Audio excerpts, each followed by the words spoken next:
Hello, everybody. My name is Christina, and a big welcome to the game-changing webinar series speaking on all things career and opportunities through vocational education and training, where we're joined not just by experts, but also people who've actually stepped up and said yes to the game-changing experience.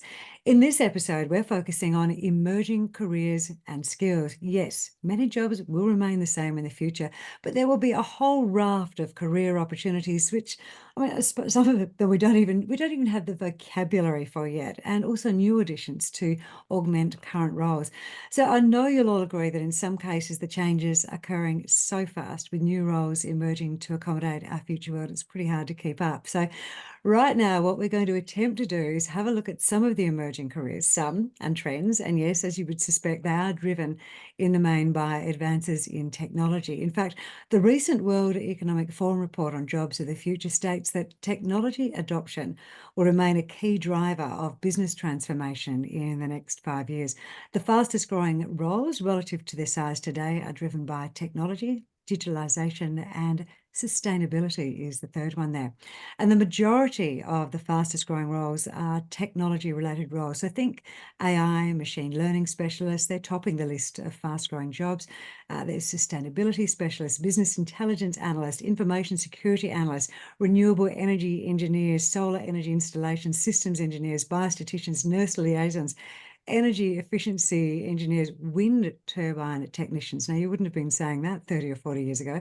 Hazardous materials labourers, social media specialists, user experience analysts. It is a massive list, and it is going to keep going and keep developing. And helping us to dive into this topic, our experts and those with lived experience, let's welcome our panel. From Future Skills Organisation, FSO as it's fondly known, the Jobs and Skills Council for Australia's finance, technology and business sectors, we've got Rachel Kerrigan. Rachel, hi. Hi, thanks for having me. Really great to be here. Looking forward to Now, it. now you've got a wealth of experience to share with us personally. Where did you start your career? Was it with the Australian Air Force? Yes, that's correct. Back in 2000, I joined the Royal Australian Air Force as an electrical engineer, and have had quite a varied career since then. Yeah, I believe you've been a business owner, you've worked in mining and industry, and you've also now a project manager with Future Skills Organisation. You've done it all. Yeah. So my current role is workforce planning lead with Future Skills. So Yeah. I've done green building, energy assessments, and things as well. So done a little bit of everything as roles have Great. changed, careers are changing. Everything is all right. That's helpful. Now, secondly, we've got from group training organisation MEGT, which is Australia's single largest apprentice connect provider, delivering Australian apprenticeship support services for employers, apprentices, trainees, job seekers, and students. On behalf of the Department of Employment and Workplace, we welcome Todd Pavlo. Todd, hello. What's your role with them? Hi, Chrissy. I'm the general manager for our group training organisation division within MEG2. And it is a moving feast, one would suggest. Yeah, never a dull day. Always a challenge to overcome, but it's a really great industry to be in because it's all about giving predominantly young people an opportunity to start their careers. Yeah, and one of those young people we've got joining us as well, our vet ambassador today, comes from the Northern Territory. He's a gun when it comes to all things tech. Joe Kelly, hello. Hello, thank you very much for having me. Not a problem, Emma. You've got a very interesting mix of technical and design skills you're going to be sharing with us, including an insight into a pathway that got you into your career path a lot more quickly than it would have done otherwise, wouldn't it, from what I understand? Yes, I've got experience in quite a few certificates, and I started from the very beginnings of 2020 in high school, so year 10. You're an early adopter of it. All right, Joe, we'll get to you in a second. Let's get into this subject. Todd, we're going to start with yourself, if you don't mind. So those drivers for change I mentioned at the introduction and the resulting jobs are going to require some adaptation. Can you give us an overview of the emerging apprenticeships and traineeships, including perhaps some of the more unusual ones? Yeah, I think probably the takeaway for me is there's an apprenticeship and a traineeship for everybody in every industry and any kind of job you can think of. We are very fortunate in this country to have a wide array of training opportunities where people can earn and learn at the same time. So, what we're finding is that a lot of the, I guess, traditional trade apprenticeships are really adapting and evolving very quickly. Great example. I was out at one of our clients yesterday at a data center, just racks and racks of servers, and the electricians there, the apprentices are learning things that they never would have learned, 10, 15, 20 years ago. As the world and Australia kind of moves to a green energy source, the learning of those electricians is adapting day in, day out. It's not just new jobs that are being created. It's current positions that we've had for a long time that are evolving and changing. How do you, as a GTO, go about incorporating those new skills into current apprenticeships? Has it been a bit of a challenge to get those in there and make sure everyone's up to speed? Yeah, well, it's about working really, really closely with the registered trainee organisations who deliver the training. And then for us as a GTO, also working side by side with our host employers to ensure that they can offer the length and width of the kind of work that they need to provide on the job. So it's really a collaboration between multiple parties. And as a GTO, we're often the connection in between the host employers and the training organisations, the parents, the employees, first and foremost. How many different apprenticeships do we actually have in Australia? Is there a number? You can put your finger on a certain number? Hundreds of apprenticeships and traineeships. I was only looking at the Yeah. skills list this morning, and some of the more unusual ones you'll find is for a farrier, so working with horses, a travel consultant, nursery person, flight attendant, earth science technician. These are all currently on the priority skills list, meaning they have been identified as qualifications that the country is short of these kind of individuals. It's interesting. We just talked about technology being a driver, but you've mentioned farrier. Yeah, yep. Yeah, for those who follow the races, the horse racing on the weekend, the person that comes out and put the shoe on the horse, that's Yeah. apparently identified as a shortage in our country at the moment. I think what we're finding, Chrissy, with no matter what traineeship or apprenticeship you're doing, digital skills are seeping in to the training plans, but also soft skills. I think as human beings we aren't devolving to the point where those soft skills, the ability to communicate and so on, are still Yeah. important, if not any other time in human history, to tell you the truth. Rachel, FSO is obviously on the cutting edge for skills provision and training. Tell us a little bit about the focus that your organisation has. Is it business and tech? Where do you sit? Um, we've got a really interesting remit. We think it's quite exciting actually because we sit across finance, tech, and business, and majority of our occupations are distributed right across the economy. So 1 in 5 workers in Australia actually work in finance, tech, or business. So we represent a large proportion of the workforce in Australia.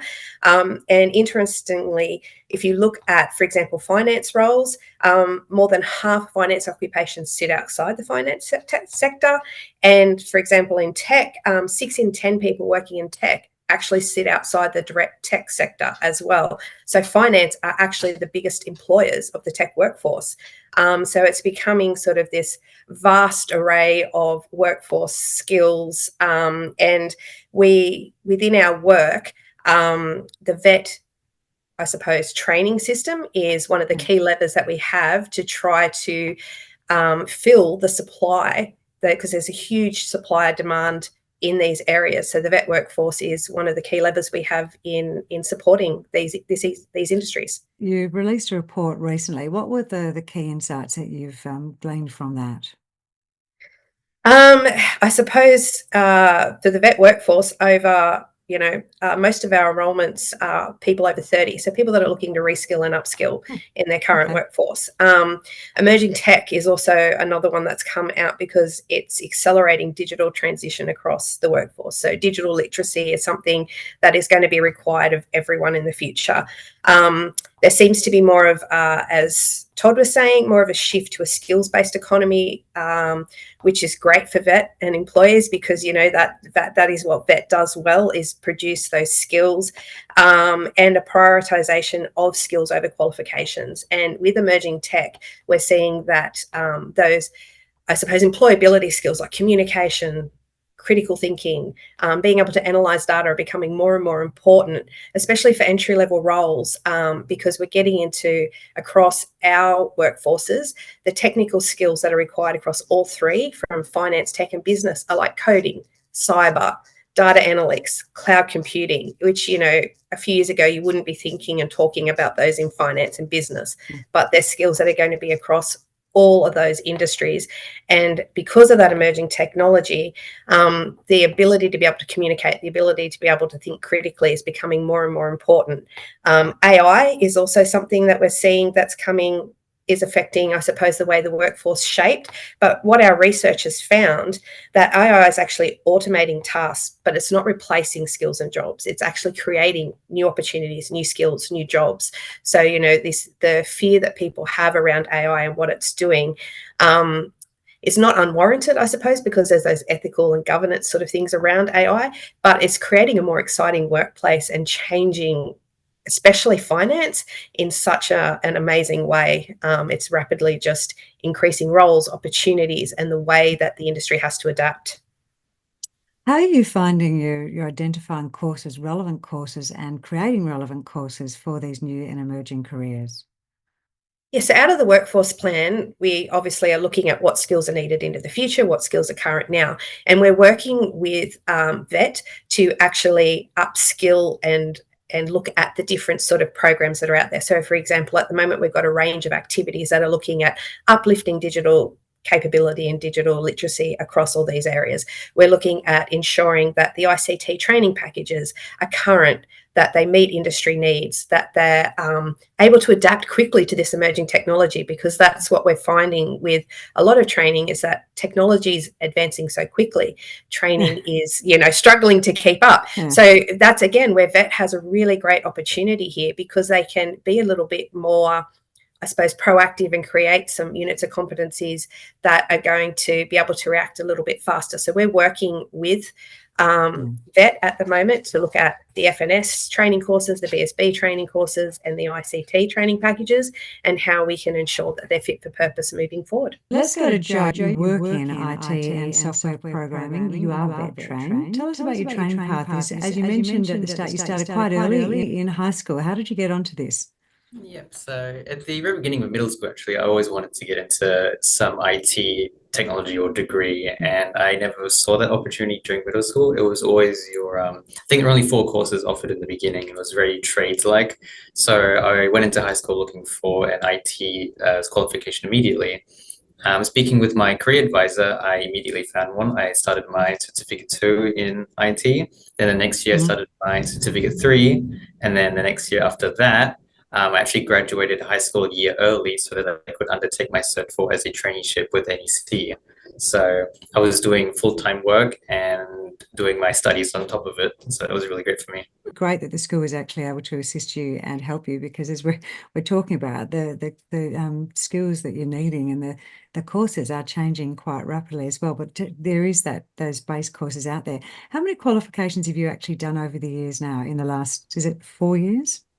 Yeah, the past 4 years. So I would have done, in terms of VET alone, it would be 3 tertiary qualifications, but I've gone on to do my ITIL certification as well, which is a more industry standard certified qualification.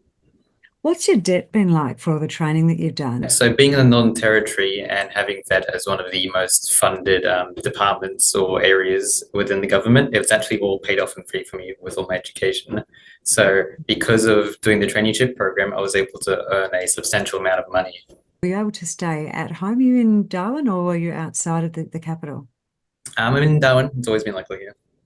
Yeah, okay. All right. So good to be able to stay in your community and with all your mates as well while you're learning and earning. Yeah, and my certificate 3 as well offered a remote course, so I was able to do it online.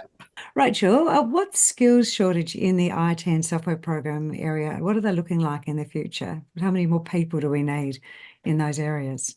It's really hard to sort of put a definite number on it. There's skill shortages in all areas. Cyber is a huge area where we're seeing a lot of shortages. Data analytics, anything to do with coding and programming, Gen AI, these are all skills that people are going to need moving into the future. And those workforces are growing. The tech workforce is growing 3 times faster than any other workforce in Australia. So that's an exciting opportunity for so many people out there, and it's offering so much for that diverse workforce. And I know we've talked about this probably a couple of years ago. I think we brought it up, didn't we? We were talking about university graduates and not as highly regarded as vet graduates because they've actually got the skills in the workplace.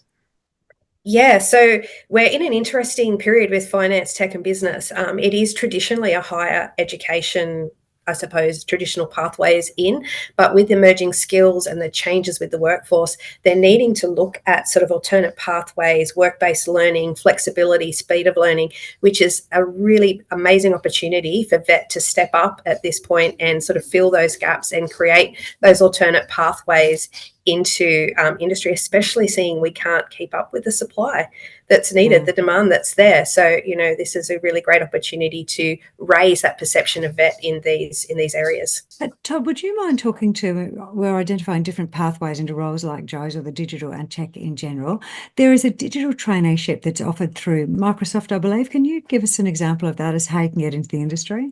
Yeah, thanks for that. It's a partnership between Microsoft and MEGT that's been around since 2019.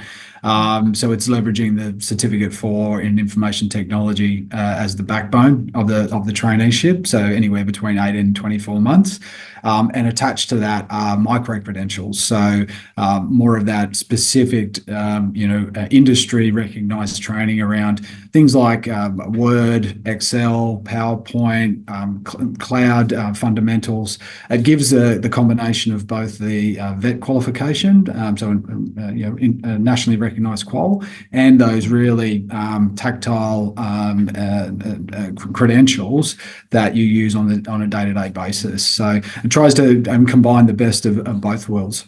During the last 5 years, we've had about 500 trainees go through that program with MEGT and Microsoft. Wow. And do you have a 100% success rate going through there? Do people drop out? Do they change? What's the story, the observation? I would love to say 100%, but that unfortunately is not the case. But it's a very high percentage. Over 80% of our trainees have completed that qualification. And even, I guess, more importantly, a significant portion of that 80% have gone on to long-term employment with our host employers. So it really is a kind of a breeding ground for the next wave of talent for a lot of our clients. So do you have industry come to you and say, look, this is where we're lacking skills. We need a course that will help people. Do you find you're developing courses in collaboration with industry? Yeah, definitely. Often customers will come to us and say the traineeship, is the solution for the problem in some areas, but often, as Rachel was talking about, it's short, sharp courses, upskill quickly to do the job that I need today. So it really is an interesting point of the evolution in this space, especially around the ICT industry, where we need to find more agile ways of upskilling and training people, because that is what industry is wanting at the moment. Yeah, and then having industry recognise those qualifications as well. Hey, Joe, what advice do you give to those coming behind you? If you're looking into a vet course and you're wanting to upskill in a certain way, whether it be a hard skill or a soft skill, or if you're trying to develop yourself personally, then I would absolutely recommend taking a vet course, because not only does it do that, but you're also learning new skills while doing your existing schoolwork. And if it's something you're interested in that isn't offered during your schoolwork, then it just makes it all the much better. Yeah, where do you see your career path going from here? Currently, because the IT industry is incredibly broad, I'm trying to either upskill where I currently am or try to expand my knowledge into other areas. The great thing about IT is that because you learn so much in one area, you develop so many transferable skills into different areas, because everything is just using each other's skills in conjunction with each other. Hey, Joe, what's been your experience, Matt, with your manager? Did they understand what it is that you're doing with these short courses? Yep. So during my traineeship program, I had my supervisors always keeping track on me and doing my studies. So they were really supportive of me trying to get my work done, but also reporting to my direct line manager to supervise the actual work I was doing for my job. It was always trying to make sure that I was getting the exposure to the different areas of the work we were doing, making sure I was part of the team, part of the different job responsibilities we had. And the beauty of it is that he was able to maintain and give time for me to do my studies over at the campus. But the beauty of how education is being delivered is that the campus is also a university. So we're able to get the recognition that we're having these cross-functional skills, being able to work together. Joe, for you as a student, how hard is it to identify the courses that will make your skills relevant for future employment? Well, that's the thing about having a career advisor during school is that they're always there for you. Their entire job and duty is to help you and support you and what you can do and what interests you. So it's a bit obscure trying to find out how my skills are going to impact the future job I'm going to have that I'm not sure about yet. Because the IT certificates I did are broad IT specific industries that cover a lot of things. I never knew what a network engineer was when I started. I went into it, did not know what router or switch was, and here I am today. I've got insurmountable knowledge about it that I could speak for hours on about. So it's really great when you've got a career advisor that share that information with you and how you can shovel that path forward. Todd, what is the best course of action as we look to ensure that we've got the necessary skills for future jobs or even bolting on current qualifications, in your opinion? The key piece is to listen to the customer, and ultimately the customer, the employers out there. And to reiterate what I spoke about before, Chrissy, is agility, speed. When we're living in a world that is just speeding up day by day, the vet sector needs to continue with that. So as Rachel was talking about, lots of interaction and collaboration with the ultimate customer to come up with a solution that fits their needs today. Actually, Rachel and Todd, I don't know which one of you would be best placed to answer this question, but Joe mentioned, that he was able to do some of his training online. So how is digital and tech changing traditional apprenticeship and traineeship delivery? Is there more that we can do online now? The vast majority of our trainees are all online now, Chrissy. Very few of them actually go to attend a campus anywhere.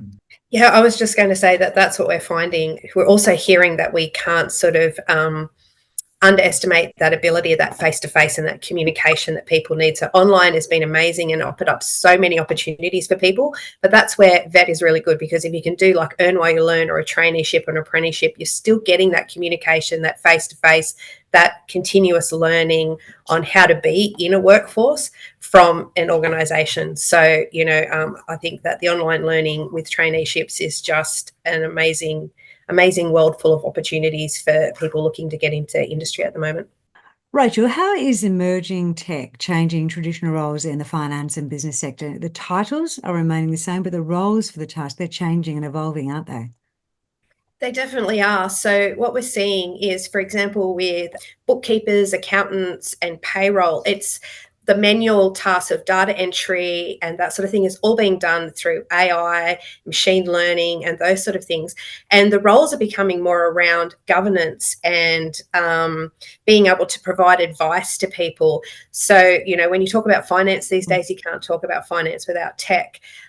So with the research we've done around emerging technology, we've seen that there's new tools that are capable of undertaking those sort of more linear and repetitive tasks, which is then changing the occupations and the skills that they need. Not so that those occupations are disappearing, but they're going to need new skills more aligned with like governance, for example, or providing insight on how legislation and regulations are changing around that to people. So the occupations are definitely not going to disappear. It's more the tasks and skills that they need are going to change, and some of those entry level positions might be affected. So, for example, in small business, we're looking at sort of those more entrepreneurial skills, leadership, business management. You've got all these little fintech companies starting up because of how tech is changing finance. So having those business skills as a base is very, very important as we move to more of a cashless society. Digital skills and digital literacy uplift across everywhere is becoming more and more important, and that continuous learning and that need to upskill, and then the other thing that we're hearing because of this and the changes in those skills, people need to be more aware of how to work in teams, how to communicate better, how to analyze information that they are getting. So if you've got an AI system, for example, providing you, doing the data entry and providing you with an output, you actually have to be able to then look at it and analyze and say, does this make sense or not, rather than traditionally putting that in yourself. Todd, creating VET courses to meet the emerging skills and courses to make them really as a team play going forward. You've indicated how strongly GTOs and RTOs are adapting. How about the employers, the supervisors? Yeah, it's always a critical piece, Chrissy, that we all like to work for a boss that's engaged and informed and interested. And that's what we're seeing, an evolution, I guess, in this space from the supervisors, how they're adapting to a new way of learning. These early stage careers are different to a 4-year or 3-year university degree. And we're seeing the most successful employers having supervisors that understand that, acknowledge it, and commit and engage with their trainees. Yeah, Rachel, are you seeing the necessary cultural shift in the industries that you're involved with? Definitely. We're hearing from industry that that need for lifelong learning among its employees is really, really important. So there's that cultural shift happening to that need for continuous learning to upskill and reskill, because as I suppose technology changes and things keep rapidly developing, we're going to need to be continually learning to remain relevant and adaptable to changes. So we are seeing that cultural shift and understanding.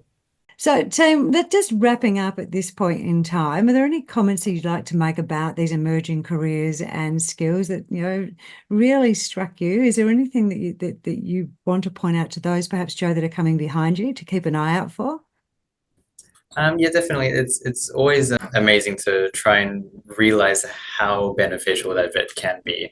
Because going years back, I mean, I still currently think I'm pretty introverted now. I'm not as social as I used to be, but because of vet, because of the workplace I'm in, because of the people I've been exposed to, the people I've communicated with, I've been given this experience to really bring myself forward. Because of the training awards I've been involved in and all these career expos, I've been able to bring myself forward and be able to teach people on the benefits on the vet pathway and how it can affect you.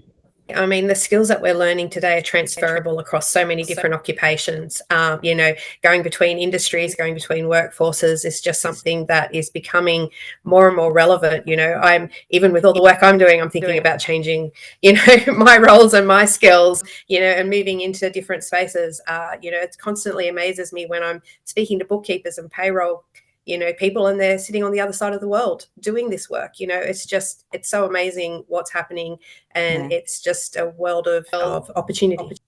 All right, Tim, we didn't expect to be able to cover everything at the end of this Emerging Careers episode. We've had a pretty good crack at it. What we're going to do is provide some websites that you can go to get some of the latest reports and some of the industries, emerging new jobs and skills that are needed for the future in depth. So, as we mentioned, the fastest growing roles relative to their size today are driven by technology, digitalization, and also sustainability. And the majority of the fastest growing roles are technology related roles. It's a massive list. It keeps getting bigger. A big thanks to our panel for joining us today, team, and enjoyed your input. Thank you so much. And thanks to all of you for joining us. Well, make sure you check out our other webinars.